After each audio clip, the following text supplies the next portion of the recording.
If you're new to color grading or just DaVinci Resolve in general, you might have come across something called a color space transform or even heard of something called color managed workflows. It might sound a little bit daunting. You just want to put your footage in there, move some things around, get a great look and export it. I know the pain. But don't worry, I'm here to demystify it a little bit. My name's Tom Graham for Envato Tuts Plus, and in this video, I'm going to show you exactly how, when, and why to use a color space transform at the node level, and then also what a color managed workflow looks like at a project level. So without further ado, let's jump in to DaVinci Resolve. So here we are in DaVinci Resolve, we're in the color page. And if you're not familiar with DaVinci Resolve, that's okay. Check out the Envato Tuts Plus YouTube channel, just click through to the channel, search Resolve. I've got a couple of tutorials up there focused on grading and editing for beginners. It gives you an entire overview of the program. But I'm going to assume you know kind of what you're talking about and you've done a little bit of color grading in DaVinci Resolve and you've heard of this thing called a color space transform, and you've also heard of color managed workflows in DaVinci Resolve, but you're not quite sure where to start. Okay, so I've got a couple of clips here. These are just from a music video that I'm working on at the moment. So what we'll do is we'll take this clip here to start with. This is from a Sony FX30.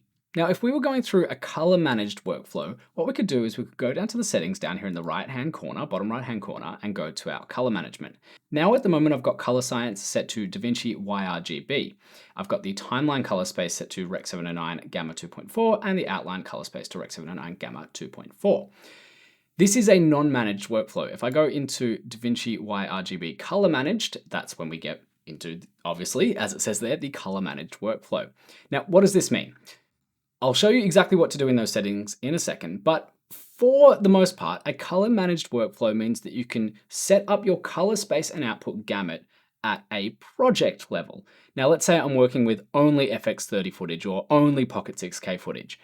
Well, then I would go through and I would set my color management up at the project level so that the program knows that all of the footage that's looking at is from a specific camera and we want it in a specific color space and gamma. But in this instance, I've got FX30 footage, I've got Pocket 6K footage, and I've got some footage here that already is effectively graded from a Panasonic GH4, doesn't shoot log, or this version of my camera firmware doesn't shoot log. So that's where color space transforms come in. Color space transforms are effectively color management at the node level. So what does that mean? We'll get into it right now. So if I go back to our color management tab here, I'm on DaVinci YRGB. I've got timeline color space set to Rec 709 Gamma 2.4, but I actually don't want that because Rec 709 is a small color space and it's our it's our final color space, it's our delivery color space. So I'm going to change the timeline color space here to DaVinci Wide Gamut, which is up in the Ds, DaVinci Wide Gamut Intermediate. And so what that means is that if you're familiar with color space theory, DaVinci Wide Gamut is a huge color space compared to Rec 709, and I'll show you this on the scopes very shortly. So then we set our output color space as Rec 709 Gamma 2.4, and that's what we're monitoring in. I'll show you this actually as well. I'll bring up my display properties here on my system, and you can see here, if I go to displays, you can see this is the display that I'm currently working on. This is my grading monitor. Now, don't get me wrong, this is not some high-end grading monitor. You can see here it's just a pretty basic 4K sort of LG run-of-the-mill monitor. It is pretty good from a color accuracy perspective, and what I really do like about it, and this is one of the reasons why I picked it over an actual like $30,000 reference monitor, the color profile here you can actually change. So I'm looking at Rec 709 Gamma 2.4. That's what I'm monitoring in, and that's, for the most part, what I will be delivering in all the time. So that's why I set this to Rec 709 Gamma 2.4. So Rec 709 is the color space, Gamma 2.4 is the gamma. Now, Gamma 2.4 is your broadcast-focused gamma. You've got 2.2, which is web-focused. Look, 2.4 works for web and broadcast. 2.4 is kind of the standard, and my monitor only shows me 2.4, so I stay in 2.4. And then you go up to 2.6, which is cinema. But for the most part, at this level, let's just stick with Rec 709 Gamma 2.4. Okay, so now we've got our timeline color space set up and our output color space set up. We're going to hit save. Nothing's happened. That's fine. We don't want it to change. What I will show you down here just before we get into it is that if I go to my CIE scopes here, you can see Rec 709 is this little triangle here, and this is the DaVinci Wide Gamut, much larger than our Rec 709. So that's kind of what I was talking about before. All right, so then if we're going to do our color management at the node level, what do we need to do? Well, we need to go into our effects and we need to find our color space transform, which is just here. You can search it, or usually it sits somewhere near the top. So we're just going to drag that onto our first node here. We've only got one node at the moment, so we'll go through kind of where the color space transform needs to sit. But for now, we're just going to look at what it does. So over here on color space transform in the effects section, which is just here, off and on if you need it. Nothing's happened, as you can see with our reference image here. Nothing's happened because we haven't changed anything yet.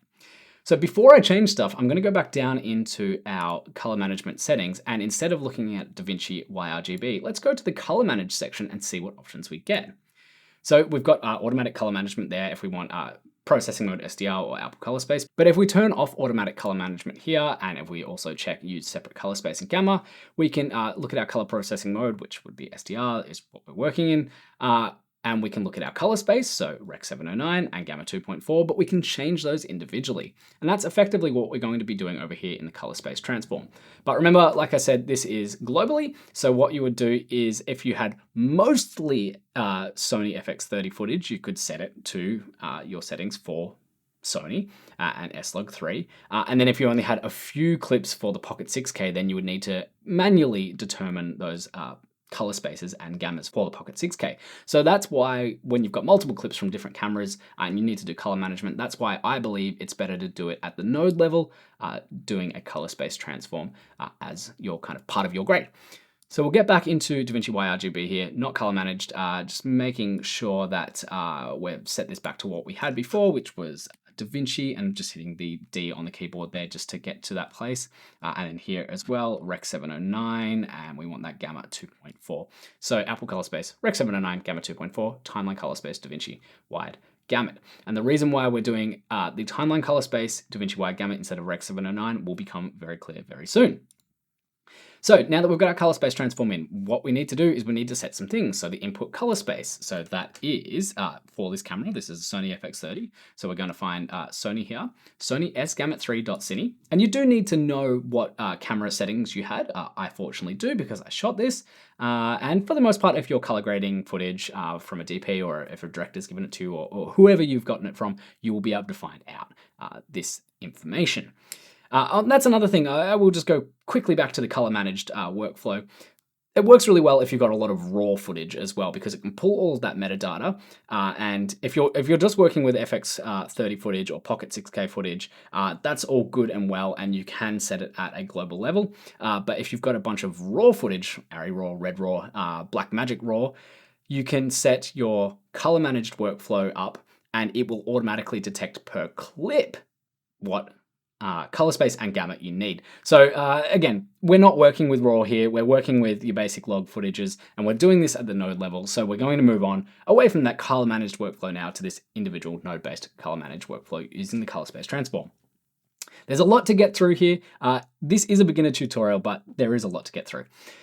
So the input gamma space here is S-Log3, which we worked in, so Sony S-Log3, and you can see immediately that changes. But now our image doesn't look very nice at all. This should be back to a balanced image here if we put our color space in our input gamut there. But what it's now referencing is the output color space. And at the moment, remember, we changed our output color space to the DaVinci wide gamut, not Rec 709. So we need now to set that. So we're going to set that to Rec 709 here, and output gamma, we're going to use Gamma 2.4 as we had just before. So now that's looking a lot better. That's looking like more of a balanced image. So that's how you get at a node level back into your color spaces here. Now quickly, just to demonstrate this over on the Pocket 6K footage, I'm going to right click here and grab still, just to grab that node effectively. And I'll go over here into our Pocket 6K and I'll just apply this grade to this node here. And it's done a pretty good job, but at the moment it's referencing the wrong color space and input gamma because it's referencing it from this clip, the FX30. So we need to change that, and we'll just see how it differs between the different cameras and the different flavors of S-Log, log footage. So we're going to go here, DaVinci, or Blackmagic Design, sorry, and we want Pocket 4K Film Gen 4, and then we want to go to, I'm just trying to remember what we actually shot it in, so Pocket 6K Film Gen 4 here. So there we go. So that's bringing our image kind of back, if I go here, Command D off and on, back to kind of a balanced space to start our grade from. Now, I say start our grade. because this has got us into the ballpark. So this is effectively doing what a color correction LUT would do, but with a lot more detail here. So if I just create another node here, and I'm just going to turn this node off with our color space transform, and I'll go over into our LUT section. I'm going to find Blackmagic Design, because again, we're working in this one. And I'll just find here, we want Blackmagic 4K film to Rec 709. Let's bring that in, and there you go. You can see it's done the same thing. Basically the same thing. But what we've got here is the ability to change things. So we can change the gamma and we can change the output color space depending on what we need to do. So I'll just delete that node there. Now, let's say we wanted to grade this piece of footage. Well, pretty simple. We can hit Option S a couple of times to add a few serial nodes and start our grade. You might want to label things, and we can do this color space transform here. And then you might think the next thing we need to do is start tweaking this image. So, obviously, naturally, we need to bring the highlights up a little bit, and we probably want to bring the shadows down a little bit here. The mids, and then we want to bring the shadows up, give it a little bit of that milky, kind of like faded film look. Add a bit of contrast. Let's get a bit more balance back into here. Just add a little bit of color boost. And there we go. We might want to start doing it that way. But that's with the color space transform upstream here. And there's no one way to do this. There's different schools of thought. But what works best is probably having the color space transform further downstream and then grading everything underneath that. So with the color space transform in the first node, and we've done our tweaks in that middle node here, let's just see what's actually happening. And we'll pop our scopes out here so we can best see this. So again, color space transform in the first node, we're going to take our second node here, and we're just going to grab the offset and move up and down. And you can see here, it just crushes at the bottom and crushes through the top there, just moving all the way up into that top level and crushing everything off, or clipping everything off there. So we'll move that back down to where we had it, and let's move the color space transform into our third node instead of our first node, and you can do that easily by holding Command and dragging this. It just swaps those nodes over. And now you can see that's also brightened up the image, but let's see what's actually happening when we push this up. Now, instead of crushing through the top in a uniform way, we're now squishing. So it's kind of a weird way to think about it, but you want to squish, you don't want to crush. Very technical. So what that's doing is actually giving us some nice softer roll off when we come to our extremes in our grade. And the reason for this is because we are now grading at the timeline level in terms of the timeline color space in this node. I'll pop these scopes away so we can see. In this node here, this middle node, we are taking our input, which is our footage, and again, let's just check our color settings here. Timeline color management, DaVinci wide gamut intermediate. What we're seeing here is, if we look at our CIE scopes again, this area here before the color space transform is playing in a DaVinci wide gamut. So we've got all of this room to move. This color space transform is moving us into the Rec 709 color space, and you can see that border is a lot smaller. So therefore, having the CST at the far end means that everything we do on this side is working within the wide gamut color space, the DaVinci Resolve wide gamut intermediate color space, much bigger than our Rec 709. Then once we get to the CST, we're now in Rec 709 Gamma 2.4. So that's how you can use it to start your grades. So the way I would see it is you kind of want to bring your CST on a third node. This is a basic way to do it, but we can do CST on the third node. We'll reset this node label here. We've got CST on the third node here, and if you turn it off and on, you can see what it's doing. On the middle node here, I would label this as balance. And on this first node here, let's just call it like levels or something like that. So let's take our first node here and let's just bring the levels up. So I think overall we need obviously a bit more gain in this. So I'm just gonna bring it up to around about here, bring our lift back down a little bit and bring our mids down a little bit there. I kind of like that, it's a little bit moody. And then on our balance, we can just cool this off a little bit because it's pretty warm. I kind of like that there. Add just a little bit more contrast here. Tiny little bit of highlight and just pull the shadows down a bit. And that sort of balance the image there. And then we've got our CST pulling that into a Rec 709 Gamma 2.4 color space. And then after your CST, you can use a whole bunch of different effects and finishing elements that you might want to use, like halation or glow or anything like that, that do perform better on a Rec 709 output versus on something like the DaVinci wide gamut.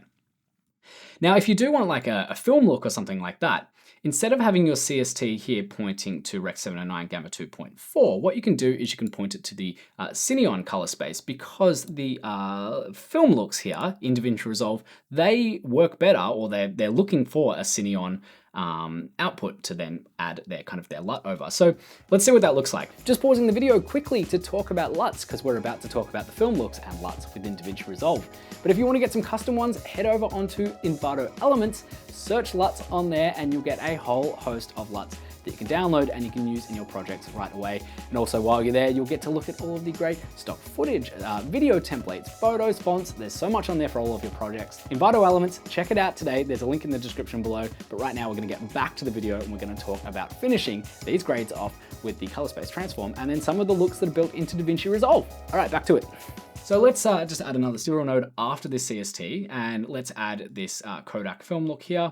And you can see there, it's kind of crushed everything down, doesn't look that nice. You know, it's very contrasty, and maybe that's the look that you're going for, but that's not really how to use this LUT. So let's go back into our CST here, and I'll just turn this LUT off for a second. Let's go back into our CST here and change this from output color space Rec. 709. We want to change that to the one that we're currently working in, our timeline view, which is DaVinci wide gamut. And then our output gamut, we want to find Cineon film log. So let's add that there. And what that's done is effectively taken what we had as an output of Rec. 709 Gamma 2.4 and brought that into a different flavor of log that this LUT is then looking for. And if we turn that on, this is what that film LUT is supposed to be emulating. So you can see we've now not got that really crazy contrast. We've not got that crazy saturation contrast as well. And then we can go back into our balance and start to bring those things up. So I think contrast-wise, things look good here, but maybe I'd add just a little bit more saturation in the image, maybe a bit of color boost and things like that, just to bring that back up. But now you've got that kind of nice film look,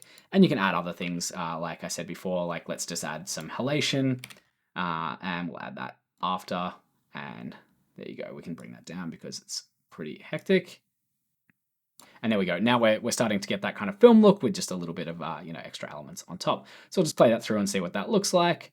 And yeah, nice. So another way that we can use the color space transform, that's obviously the grading process that we've just looked at there.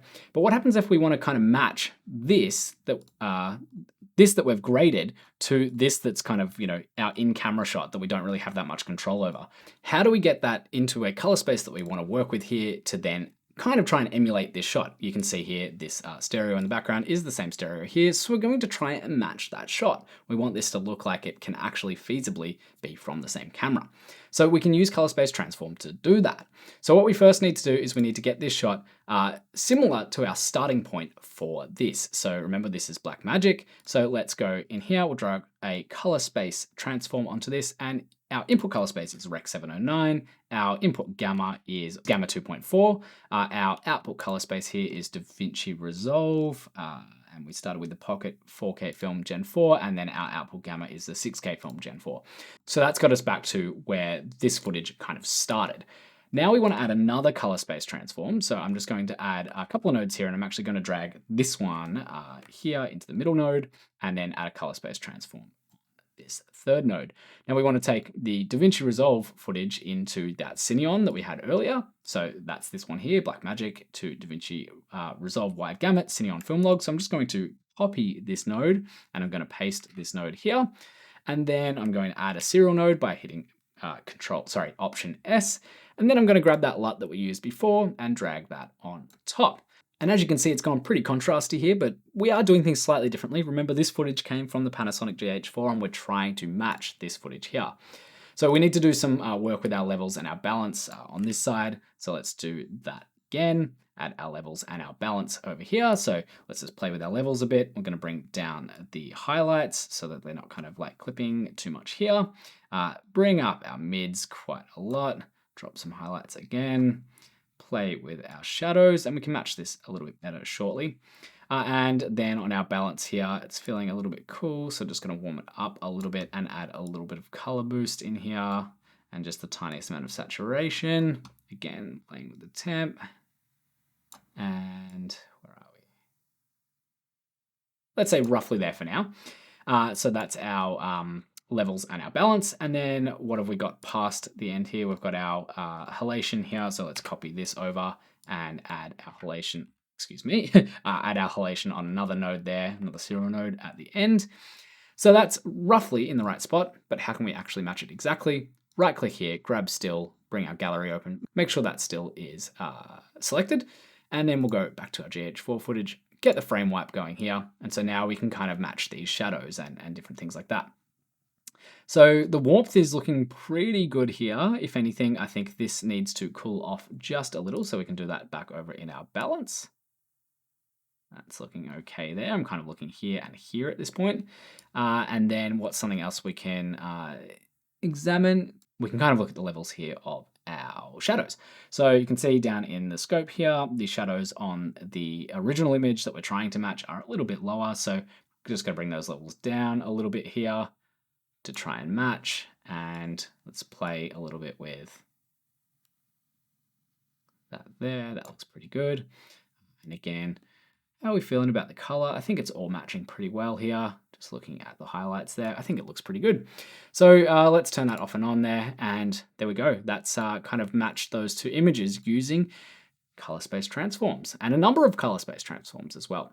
So there we go, a little bit in depth, but I hoped that has kind of clarified how to use color space transforms, why to use color space transforms, and how you can use it to your advantage when working with footage that really maybe doesn't feel like it's completely gradable. Like remember this, if I turn all of this off, that was like directly out of the Panasonic there, and we wanted to match it to our Pocket 6K footage, and we've created a complete grade here from scratch using that color space transform, which again, like we said at the very start, is color management at the node level. So there we go, that's a bunch of information that hopefully is going to help you get on your way with learning about color space transforms in DaVinci Resolve, as well as some color managed workflows. When to use color space transforms, why to use them, where to use them. Ultimately, they should be part of your color grading workflow, especially if you're working with log footage. Now, if you do want to learn a little bit more about DaVinci Resolve, either as a colorist or as an editor, make sure to go over to the Envato Tuts Plus YouTube channel, search Resolve, you'll see my shining little face there. All I'm trying to do is help get new colorists and editors up to speed as quickly as possible in DaVinci Resolve. It's a great program, fantastic free offering, and the more people using it, the better the product's going to get. So let me know down in the comments if you've got any other questions about color space transforms or DaVinci Resolve in general. And until next time, happy grading.